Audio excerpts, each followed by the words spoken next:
सरकार एक देश एक विधान के जरिए देश के हर समुदाय को जोड़ने की कोशिश कर रही है, तो दूसरी तरफ राष्ट्रीय स्वयंसेवक संघ जातियों के फासले को मिटाने की कोशिश में जुटी हुई है। इस कोशिश में आरएसएस के सर संघचालक मोहन भागवत ने नया नारा, नया मॉडल दिया है। उन्होंने हिंदू समाज से एक मंदिर, एक कुआं और एक शमशान के सिद्धांत को अपनाकर सामाजिक एकता को मजबूत बनाने की अपील की। भारत में जाति का मुद्दा बड़ा राजनीतिक और सामाजिक मुद्दा है। हर चुनाव में जाति से जुड़ा कोई ना कोई मुद्दा उठ ही जाता है। वर्ष 1931 में हुई जातीय जनगणना के मुताबिक देश में जातियों की कुल संख्या 4147 है।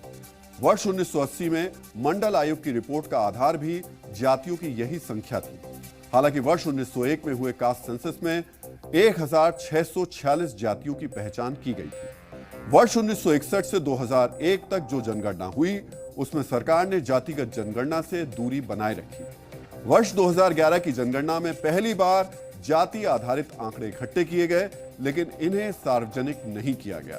हिंदू धर्म में जातियों का विश्लेषण आपने देख लिया, लेकिन क्या आप जानते हैं कि मुस्लिमों में भी कितनी जातियां होती हैं? भारत में मुसलमान जातियों के 3 समूहों में बटे हुए हैं। इनमें पहले समूह को अशरफ कहते हैं, दूसरा समूह अजलाफ कहलाता है, जबकि तीसरा समूह अर्जाल कहलाता है। अशरफ समूह में सैयद, शेख, पठान जातियां आती हैं, जिन्हें मुस्लिम समाज में ऊंची या अगड़ी जातियों का दर्जा मिला हुआ है। मुसलमानों में दूसरा जातीय समूह है अजलाफ। इनमें अंसारी, कुरैशी, राइन, गद्दी और मंसूरी जाति शामिल हैं। इन्हें आप पिछड़ी जाति कह सकते हैं। इन्हें पसमानदा मुस्लिम भी कहा जाता है। पसमानदा का मतलब पिछड़ा या बैकवर्ड होता है। मुसलमानों में तीसरा समूह अर्जाल है। इसमें हलालखोर, रज्जाक और हवारी जैसी जातियां शामिल हैं। ये जातियां समाज के निचले पायदान पर आती हैं। जिस अलीगढ़ में सरसंघचालक मोहन भागवत ने जाति मिटाने का नया मंत्र दिया, वहीं वो 6 साल के विभोर शर्मा से मिलने उसके घर भी गए। विभोर पिछले 1 साल से संघ की शिशु शाखा में जा रहा है और दंड संचालन में माहिर है। मोहन भागवत जातियों को एक सूत्र में बांधने में लगे हैं और अखिलेश यादव पुलिस को जातियों में बांटने वाले आंकड़े बता रहे हैं। वो दावा करते हैं कि इस समय यूपी पुलिस में ठाकुरों की चलती है। अखिलेश यादव का आरोप है कि आगरा और मैनपुरी में आधे से ज्यादा थानों पर ठाकुर जाति के थानेदार हैं। अखिलेश यादव ने प्रेस कॉन्फ्रेंस कर दावा किया कि उसके बाद आगरा पुलिस कमिश्नरेट ने थानेदारों की जो उन्होंने टोटल पोस्टिंग बताई वो 48 बताई, जिनमें पीड़ित समाज के 15 थानेदार हैं। वहीं बाकी एसएचओ ठाकुर समुदाय के हैं। इसके साथ ही अखिलेश ने प्रयागराज पुलिस कमिश्नरेट में थाना प्रभारियों की पोस्टिंग का एक डेटा सोशल मीडिया पर साझा किया। इसमें दावा किया गया कि प्रयागराज में एसएचओ की टोटल पोस्टिंग 44 है, जिनमें पीड़ित समाज की पोस्टिंग 11 है, जबकि ठाकुर समुदाय के 14 थानेदार प्रयागराज पुलिस कमिश्नरेट में तैनात हैं।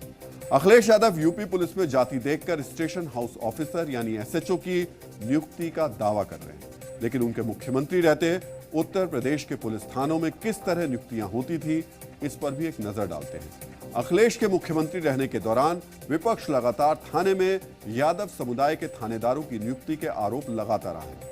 अखिलेश यादव के मुख्यमंत्री रहते वर्ष 2014 में उत्तर प्रदेश के 1526 थानों में से लगभग 600 थानों में यादव जाति के थाना अध्यक्ष नियुक्त थे। मतलब यूपी के लगभग 39% थानों में यादव अधिकारी तैनात थे। वर्ष 2014 में बदायूं जिले के 22 थानों में से 16 में यादव जाति के थानेदार नियुक्त किए गए थे। यूपी के थानों में स्टेशन हाउस ऑफिसर यानी एसएचओ को लेकर अखिलेश यादव जो दावे करें, लेकिन प्रयागराज पुलिस कमिश्नरेट ने उनके दावों को गलत बताया है। प्रयागराज पुलिस ने सोशल मीडिया पर पोस्ट कर प्रयागराज के थानों में थानेदारों की नियुक्ति का एक आंकड़ा दिया है।